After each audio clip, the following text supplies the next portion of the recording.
The stars above the red nebula flickered like dining candles, casting eerie light across the vast emptiness of space. The sector had been marked in every galactic chart as a dead zone, uncharted, unexplored, and most importantly, avoided at all costs. No one dared enter it, not because of black holes or radiation, but because of a single name whispered across countless worlds: the Zargal. It wasn't just a predator, it was a nightmare. Entire ships had vanished. Battle cruisers sent to destroy it returned as drifting wrecks or not at all. It didn't kill for food or territory. It killed to survive, to protect something no one understood.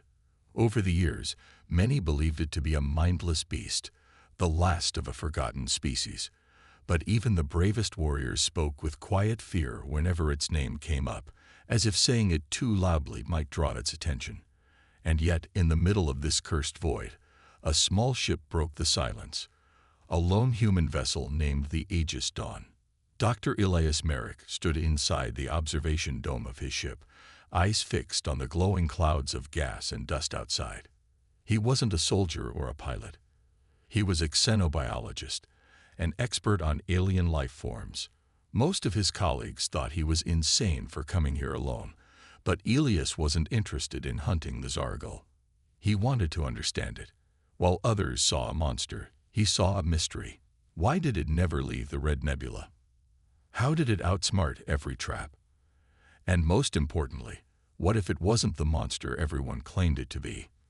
That question had brought him farther than any human had gone. He was ready for danger, but he wasn't ready for what happened next. Without warning, every alarm on the ship screamed to life. The lights flickered. Power dropped. Navigation failed. Elias ran to the control panel, trying to stabilize the systems, but it was useless. Something massive had appeared behind his ship, something his sensors couldn't fully register. Just a shadow at first, stretching longer than a battleship, moving with terrifying grace. The Zargal had found him. A deep rumble echoed through the hull, like the growl of a star itself. The ship began to shake violently, metal groaning under the pressure of some invisible force. Elias tried to send a distress signal, but the communications were already gone.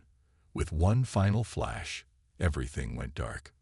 He didn't know how much time had passed when he opened his eyes. The cold metal floor beneath him was gone. The artificial air of the ship had been replaced by a heavy natural atmosphere.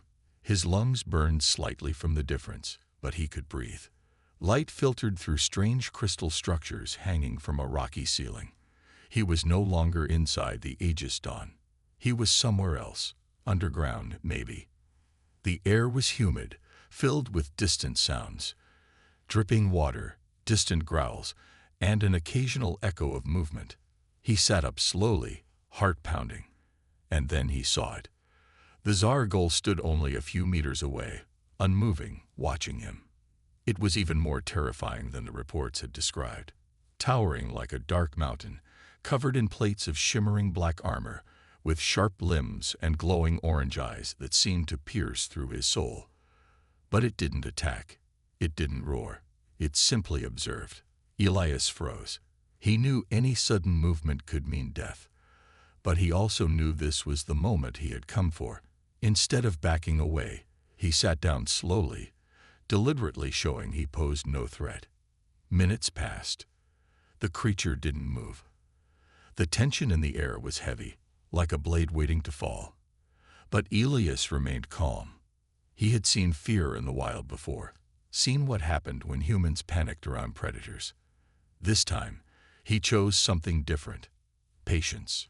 He reached into his pocket, pulling out a small scanner. The Zargal's head twitched slightly, but still it didn't move. Elias placed the scanner on the ground and slid it forward, hoping the creature might react. To his surprise, it stepped closer.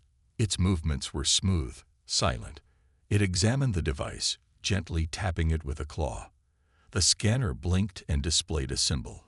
The Zargal paused, then turned its head toward Elias, blinking in a way that almost looked curious.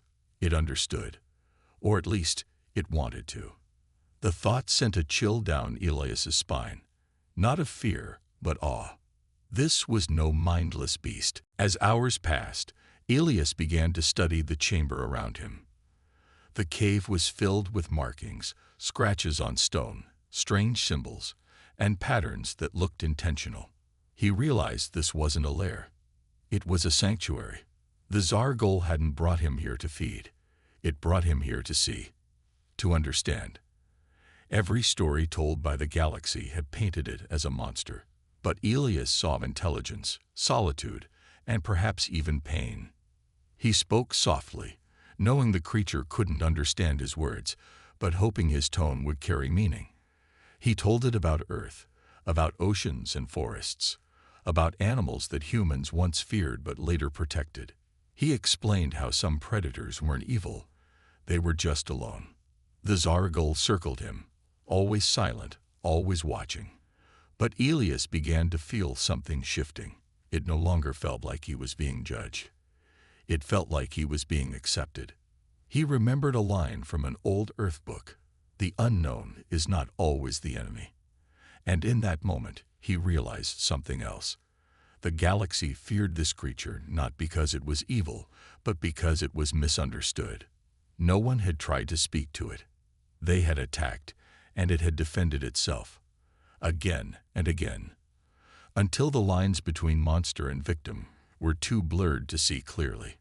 But Elias saw, and the Zargol knew it. Somewhere above the cave, space remained silent. His ship was lost, his mission unknown to the outside world. But deep in the heart of the Red Nebula, something impossible was happening. A human and the galaxy's deadliest predator were no longer enemies. They were something far more dangerous to the galaxy's expectations. They were beginning to understand each other. The silence of the underground sanctuary was broken only by the occasional echo of dripping water and the distant hum of strange energy pulsing through the cave walls. Dr. Elias Merrick had not moved from where he sat, cross-legged on the smooth, cool floor, surrounded by the dim glow of alien crystals. The Zargol stood just a few feet away, its immense body blocking half the light, its glowing eyes never leaving him. Hours had passed, maybe more. Time no longer felt normal in this place. The creature had shown no signs of aggression, but its presence alone was enough to keep Elias's heart pounding. Every twitch of its clawed limbs, every low growl deep in its throat, was a reminder that he was face to face with the most feared predator in the galaxy. But what made this encounter truly dangerous wasn't the possibility of death.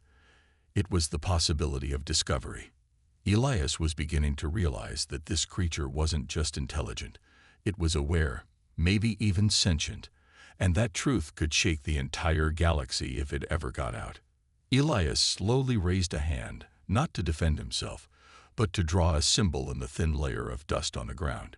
It was a simple shape, two circles side by side, touching slightly, the symbol for together from one of Earth's ancient languages. The Zargol tilted its head slightly, its gaze sharp and focused. Then, with one of its sharp claws, it etched a different symbol beside it, an unfamiliar one, but made with purpose. Elias didn't know what it meant, but he understood the intent. This was communication, not words, but a connection. The creature was responding, engaging, and most importantly, not killing. Elias felt a strange mix of fear and wonder. He had never imagined this level of interaction was possible. Everything in his training told him to remain calm, to observe without disturbing the subject. But the Zargol wasn't just a subject anymore. It was part of something greater than science. It was changing the way he thought about fear, about enemies, and about survival. But just as a fragile understanding began to grow, the cave trembled. The Zargol instantly moved, placing itself between Elias and the opening in the cave wall where a low mechanical sound grew louder. Elias stood quickly, heart racing. A light shone in the distance, blinking red. He recognized the pattern. It was a human distress beacon. But it wasn't his. Someone else had come. Another ship. Another presence. The Zargol growled deeply, not in fear, but in warning. It could sense danger.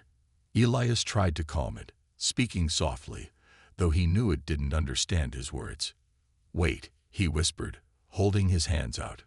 "Please don't attack." But the Zargul was already moving, disappearing into the tunnels like a shadow made of steel and fury. Elias followed, carefully weaving through the twisting paths, the glow of crystals guiding his way. He emerged onto a rocky ledge overlooking a large cavern. Below, the scene was chaos. A small pirate craft had landed in the open chamber, its landing lights casting harsh beams across the dark stone.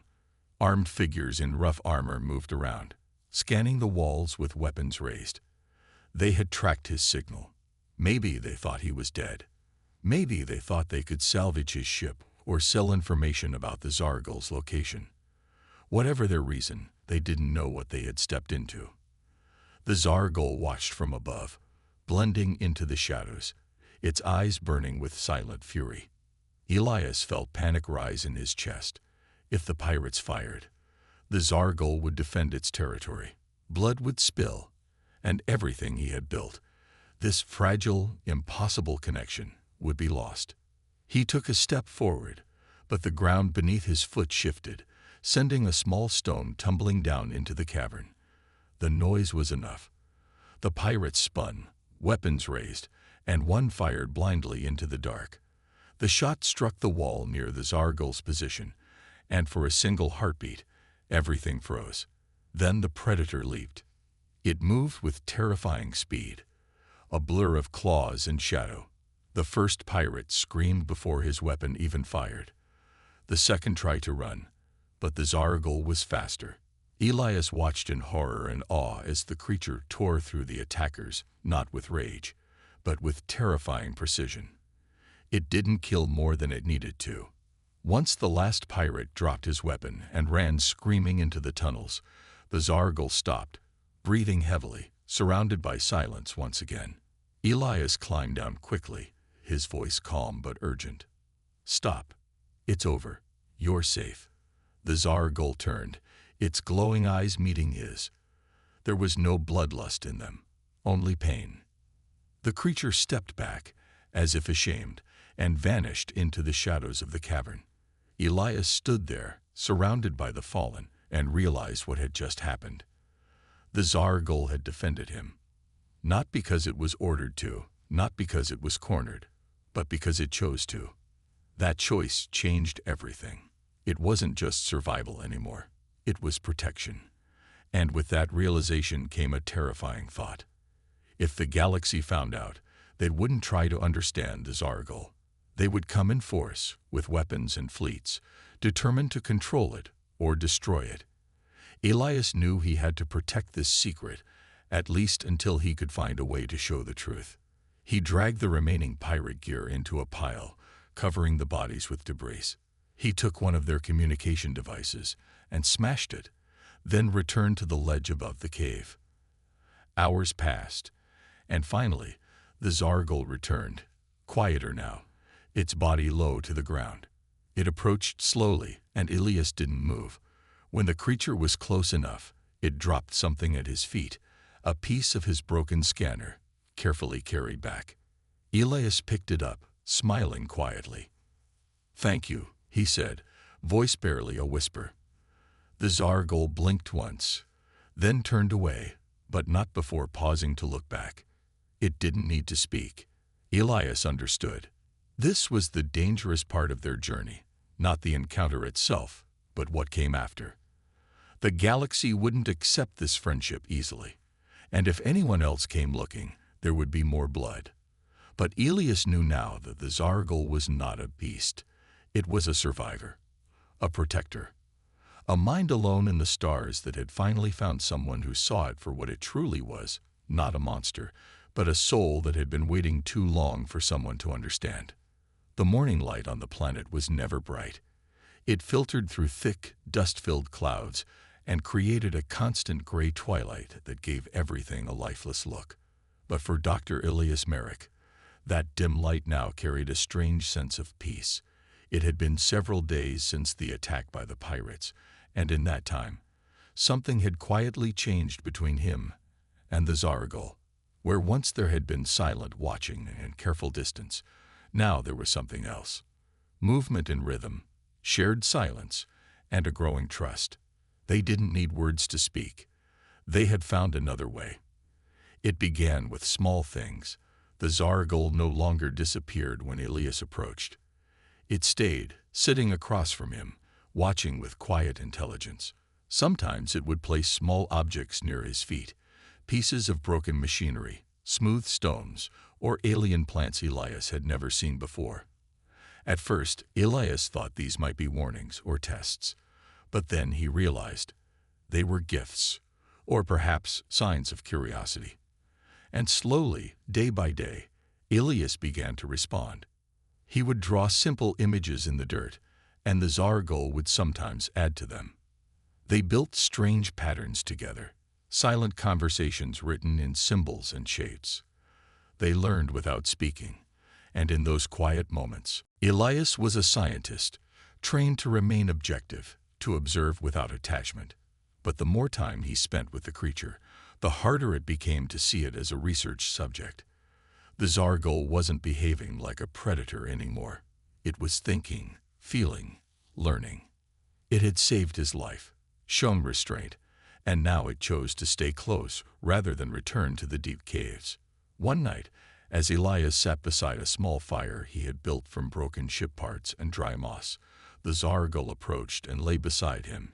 Not close enough to touch, but close enough to feel the heat. The silence between them was no longer heavy. It was comfortable, filled with meaning beyond language. Elias looked at the creature's large frame, its glowing eyes half closed, and for the first time, he didn't feel like he was looking at something alien. He felt like he was with someone. In that quiet, he spoke softly, knowing the Zargal didn't understand his words, but speaking anyway.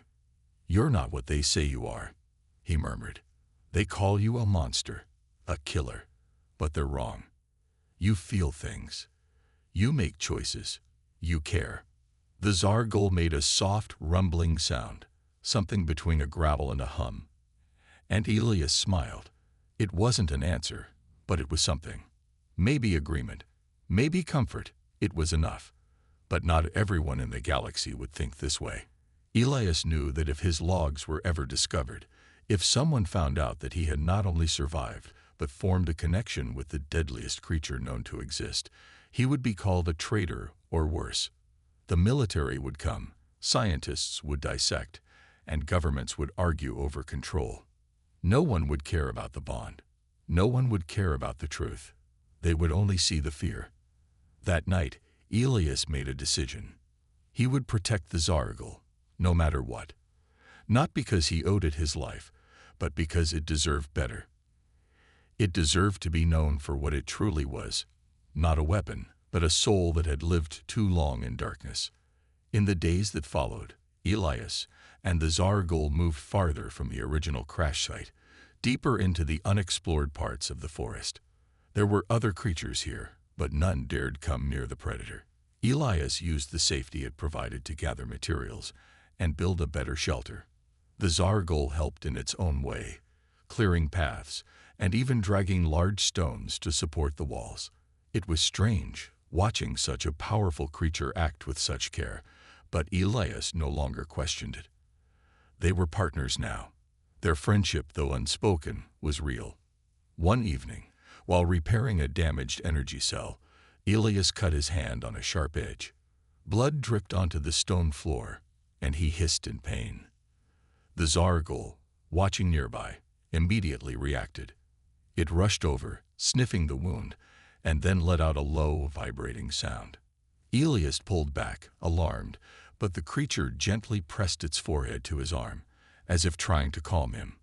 The gesture was so unexpected, so deeply compassionate, that Elias felt tears rise to his eyes. He laughed softly and shook his head. "You really are full of surprises, aren't you?" But the peace wouldn't last forever. One morning, as Elias adjusted the communications blocker he had built to keep his location hidden, the device crackled with static. A signal was trying to break through. Someone was searching. Elias froze. The signal wasn't strong enough for full contact, but it meant that a ship, probably human, was nearby. The Zargal sensed his fear and stood alert, eyes scanning the sky. Elias didn't know if the signal was from a rescue team or another scavenger ship, but either way, it was trouble. If they landed here, if they saw the Zargal, it would all be over. The peace, the friendship, the truth, they would be erased in fire. Elias had to make a choice. He turned to the Zargal, his voice steady. "We have to leave," he said. "They'll come, and they'll bring weapons.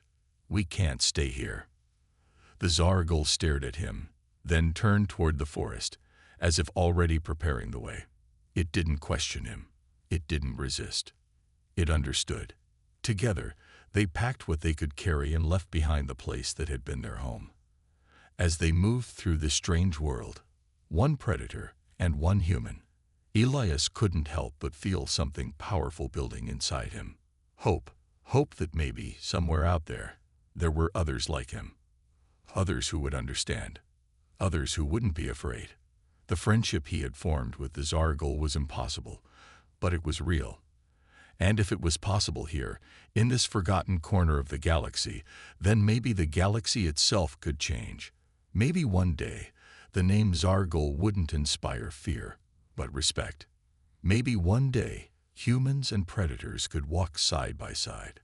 But for now, they walked quietly into the wilderness, side by side, their footsteps soft on the moss-covered ground, carrying with them a secret powerful enough to shake the stars. The message came like a whisper in the void, a low, flickering signal that Elias never meant to send. Somewhere in the mess of repairing the energy converter, something had connected wrong. A beacon had blinked, just for a moment, but long enough. The humans had found them. Elias stood frozen beside the Zargal as the distant thunder of an approaching dropship echoed over the treetops. They had been careful. They had moved deeper into the forest, built no fires, left no trail. But all it took was one mistake. Now soldiers were coming. Elias's heart pounded as he looked at the Zargal. It was tense, muscles tight beneath its dark armor-like skin, eyes locked on the horizon. It remembered the humans, their weapons, their fear. Elias stepped between the creature and the clearing. "No fighting," he said softly, though he wasn't sure who he was speaking to, himself or the being beside him. "We can't win that way. Not this time." The dropship landed with a hiss of steam and flame, its steel belly opening to reveal armored figures stepping out with weapons raised. They came in formation, cautious but confident, their movements showing they expected danger. They didn't know what they were really walking into. Elias raised his hands and stepped forward, shouting before anyone could fire. "Don't shoot. I'm human. My name is Dr. Elias Merrick. I've survived here for weeks." The leader, a tall woman with silver armor and a scar down her face, motioned her soldiers to stop. Her eyes narrowed as she scanned him, then shifted toward the massive shape behind him. She stiffened. "Is that?" she began, and the fear in her voice was clear. "It's a Zargal." Elias nodded slowly. "Yes, but don't shoot. Please. It's not here to fight. It saved me. It protected me. It's not what we thought it was." One of the younger soldiers raised his rifle in panic, but the commander barked, "Hold your fire." The forest was deathly still. Every breath felt like a decision. One wrong move, and it would all explode. The Zargal stood silently, making no attempt to attack. Its glowing eyes studied the humans without fear, but without threat either. It could have vanished into the trees or torn through the soldiers if it wanted. But it didn't. Elias stepped closer to the commander. "I've spent time with it. I've learned from it. It's intelligent. It thinks. It makes choices. It helped me survive. I believe we can talk to them." The woman's face was hard to read. Fear, confusion, disbelief, they all flickered behind her cold eyes. "You expect me to believe a killing machine just became your friend?" she asked, voice sharp. That's not how this galaxy works. Elias shook his head. That's exactly the problem. We assume everything dangerous is evil. But what if we're wrong? What if we've never tried to understand them? The soldiers shifted nervously, whispering among themselves, watching the Zargle like it might lunge at any second. But it stayed still, like a statue carved by time, unmoving and unreadable. The commander lowered her weapon slowly. If we don't kill it, High Command will. You know that, right? They'll see this as a threat, an infection to be removed. Elias clenched his fists. Then we have to show them it isn't. We need diplomacy, not weapons. If we kill what we don't understand, we'll never move forward.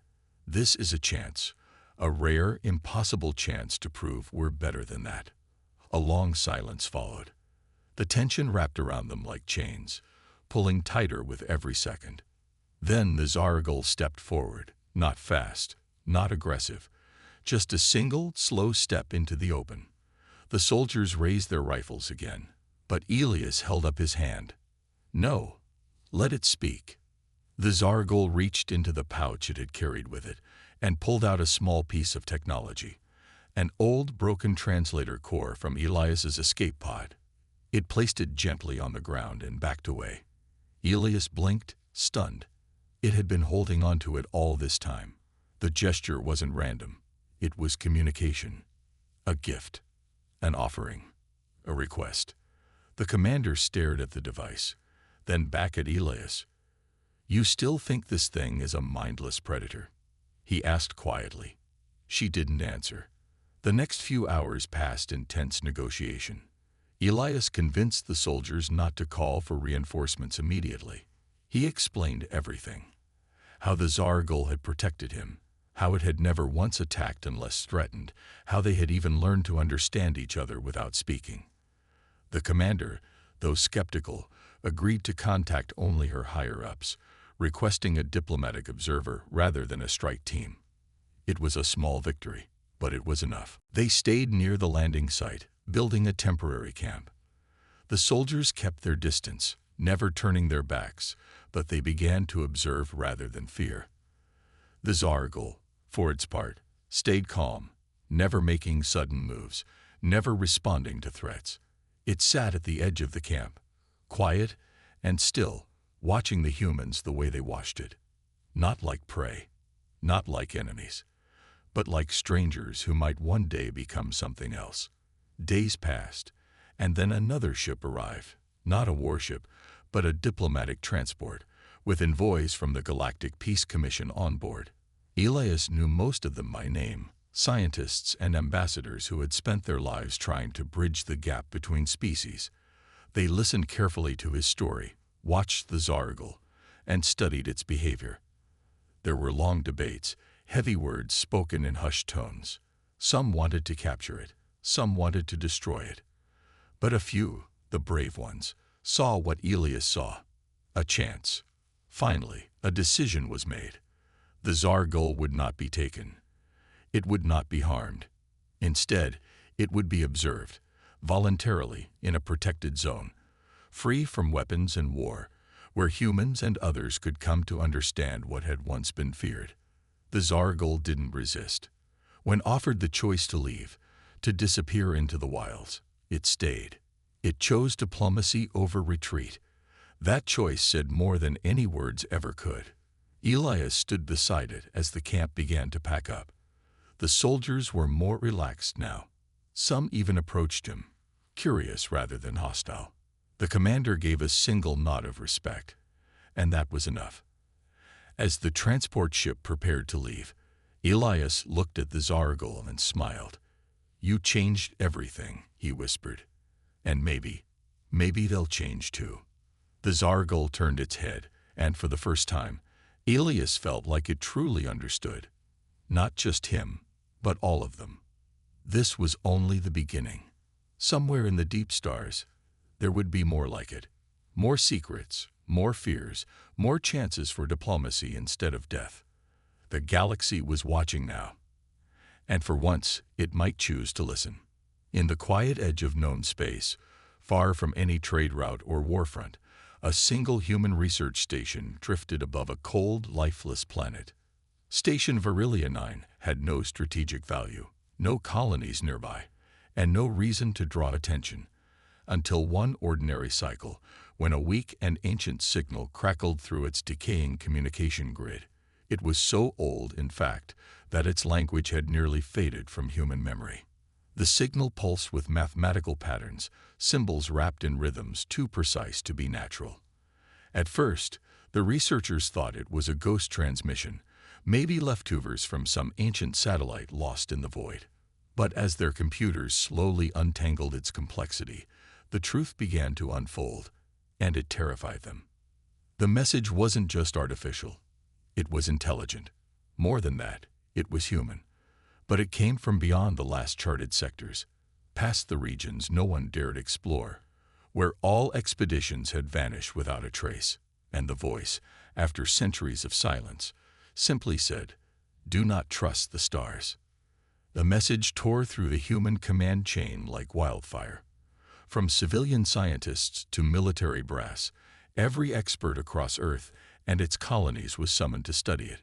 No one could explain how a human signal, complete with old Terran language markers, had been transmitted from a region that, according to every log, had never been visited by humans before. But the message wasn't a cry for help. It wasn't a warning of war. It was something deeper. It described things, technologies, concepts, coordinates that didn't exist in any current human record. Whoever had sent it, they weren't from Earth as it was now. They either came from a forgotten branch of humanity, or something far stranger. Yet what shook the Council more than anything was that this message had also been intercepted by alien empires. Humans weren't the only ones listening. Soon, galactic powers who had once ignored Earth began to move. Some claimed they wanted to investigate the signal. Others warned that the region must remain untouched. Whispers of ancient cosmic threats began circulating through black market traders and rogue explorers, tales of hidden beings, old gods sleeping in the stars, and species that vanished not in war, but in silence. The human leadership, fearing both galactic politics and unknown dangers, formed a secret expedition. A single ship, equipped not for battle, but for understanding. It was led by Captain Lyra Tamsin, a strategist known for her calm under pressure, and linguist Dr. Eric Solon, who had spent his life studying old Earth dialects. Their mission was simple: follow the signal to its source, decode the message fully, and return, if possible. The journey through uncharted space was slow and filled with tension. Stars here looked different, like they had seen things others hadn't. Time felt heavier. Instruments occasionally glitched, showing impossible gravitational readings or energy pulses that flickered and vanished. When they finally reached the coordinates hidden within the original transmission, they found no planet, no station, and no ship. Just a dark zone. Empty, silent, endless. But the signal grew stronger.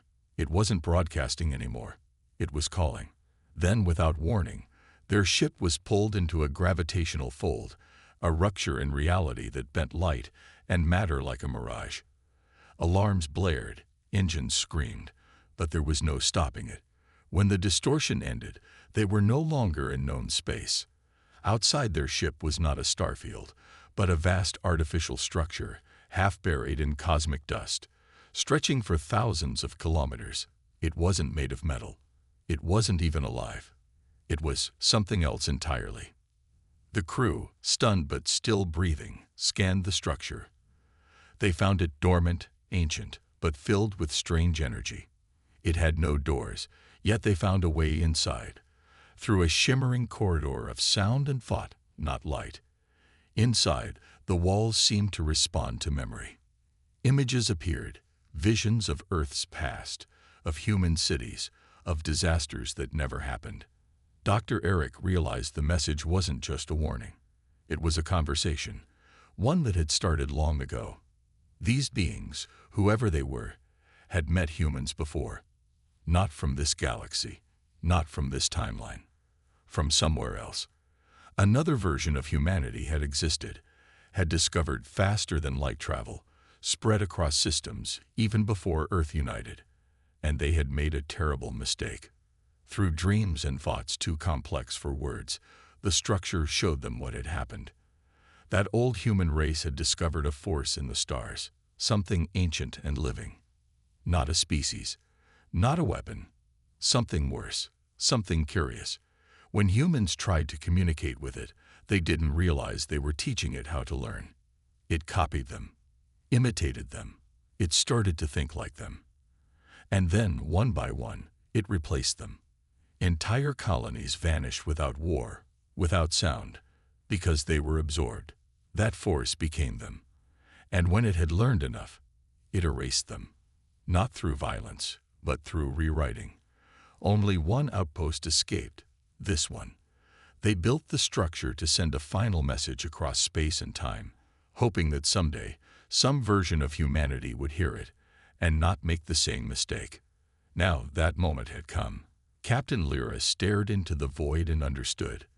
The signal was never meant to call them closer. It was meant to keep them away. But they had already arrived. And in doing so, something ancient had stirred again. A faint vibration ran through the structure.